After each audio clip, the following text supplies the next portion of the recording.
سبحان من يسبح له بحمده ملائكته سبحان من انقاد كل خلقه لإرادته.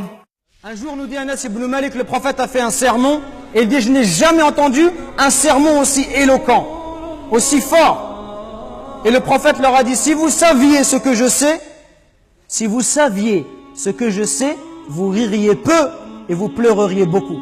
Si vous saviez la gravité de l'enfer, la dureté du châtiment, si vous saviez tout cela, vous pleureriez beaucoup et vous ririez peu. Et là, les compagnons, ils ont couvert leur visage et ils se sont mis à pleurer tout en couvrant le son de leurs pleurs.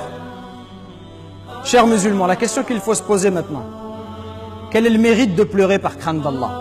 Et pourquoi est-ce que ces gens du paradis, lorsqu'ils étaient sur terre, pourquoi est-ce qu'ils pleuraient par crainte d'Allah? Aujourd'hui où beaucoup de gens, ils pleurent pourquoi? Ils pleurent pour le dunya. Des gens, ils pleurent parce qu'ils gagnent les élections, ou parce qu'ils les perdent, ou parce que son équipe de foot favorite a été éliminée, ou alors parce que son pays est qualifié en Coupe du Monde. Ou pire que cela encore, quand il y a l'hymne national, avant un match de football, et tu le vois, il est debout, et il est concentré, il a les larmes aux yeux, et il te dit, j'ai des frissons. Aujourd'hui, on a des frissons pour ce genre de choses. Illa man rahimallah. On a des frissons quand on voit le drapeau de son pays, quand on les voit jouer en Coupe du Monde, quand on entend l'hymne national, on tremble. Et quand on entend la parole d'Allah Azza wa Jalla, on ne tremble pas, on n'a pas de frissons, on n'est pas touché, on n'est pas ému. Sachez que celui qui pleure par crainte d'Allah, sachez qu'Allah Azza wa Jalla, il aime cette goutte, il aime cette larme qui coule sur ton visage. Aujourd'hui, la vie d'ici-bas, elle prend trop de place. On aime trop de dunya, on aime trop l'argent. Au point où même quand on fait la prière, avant la prière, pendant la prière, après la prière, on pense qu'à l'argent. Les commerçants, ils pensent à leur business. Est-ce qu'ils tournent, est-ce qu'ils ne tournent pas? Et chacun, il est préoccupé par sa voiture, par ses enfants, etc., etc. Au point où cette prière, elle n'a plus de saveur. Elle devient thaqilatun ala an-nufus. Elle devient une lourdeur pour les croyants, une lourdeur pour les âmes. Cette prière, on ne la goûte plus, ça devient un fardeau dont on veut se débarrasser. Le prophète alayhi salatu wassalam nous dit, il n'y a rien de plus aimable à Allah Azza wa Jal que 2 gouttes et 2 traces. Et parmi ces gouttes, il a cité une larme versée par crainte d'Allah. Pourquoi est-ce qu'on doit pleurer par crainte d'Allah? Premièrement, parce que Allah Azza wa Jal, il aime cette larme qui coule pour lui. Allah, il aime te voir pleurer pour lui. Même si tu as désobéi, si tu pleures, quand tu pleures, Allah Azza wa Jal, il va te pardonner. Allah, il va te faire miséricorde. Deuxièmement, sachez que celui qui pleure par crainte d'Allah, Allah, il ne le fera pas rentrer en enfer. Le prophète alayhi salatu wassalam nous dit, n'entrera pas en enfer un homme qui a pleuré par crainte d'Allah.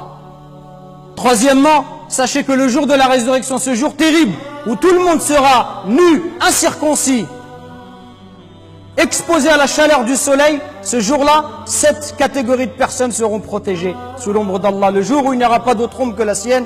Et parmi ces catégories, le hadith du prophète alayhi salam nous dit un homme qui pensa à Dieu loin de tous les regards, qui prouve sa sincérité. Il est tout seul et il pense à la création d'Allah. Il voit la grandeur des cieux, de la terre, la grandeur des montagnes. Il voit la perfection de la création d'Allah Azza wa Jal. Il pense à tout ça. Il pense à sa vie misérable. Il pense à sa faiblesse. Il pense au fait que si Allah ne le guide pas, tout seul, il ne peut pas trouver le droit chemin. Il a peur du châtiment de l'enfer. Il espère la récompense d'Allah. Il espère voir le prophète alayhi salatu wassalam au paradis. Il espère qu'Allah lui efface tous ses péchés.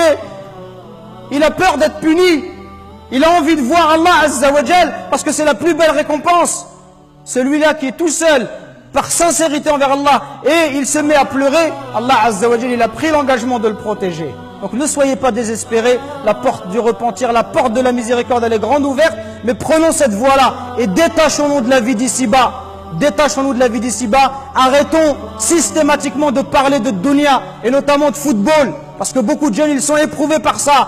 Dès qu'ils sont à la mosquée, à l'extérieur, la seule discussion qu'ils ont, c'est le football. Et rien d'autre. Pas une seule fois tu les entends parler d'Allah. Pas une seule fois tu les entends parler d'un verset coranique. Pas une seule fois d'un hadith. Toujours et la même chose, le football, le football. C'est Shaitan qui nous a dressé ce filet. comme un pêcheur qui jette son filet à la mer. Shaitan, par ses loisirs, ces divertissements qui sont extrêmement nombreux dans la société de consommation dans laquelle nous vivons, il cherche à dissiper et à éloigner le serviteur d'Allah Azza wa Jal. Et il le préoccupe. Certains par le football, d'autres par la musique, d'autres par autre chose, au point où le serviteur, il n'a dans son cœur que l'amour de ces choses-là. Et il verra que le Coran, il n'a pas la place qu'il mériterait d'avoir dans son cœur.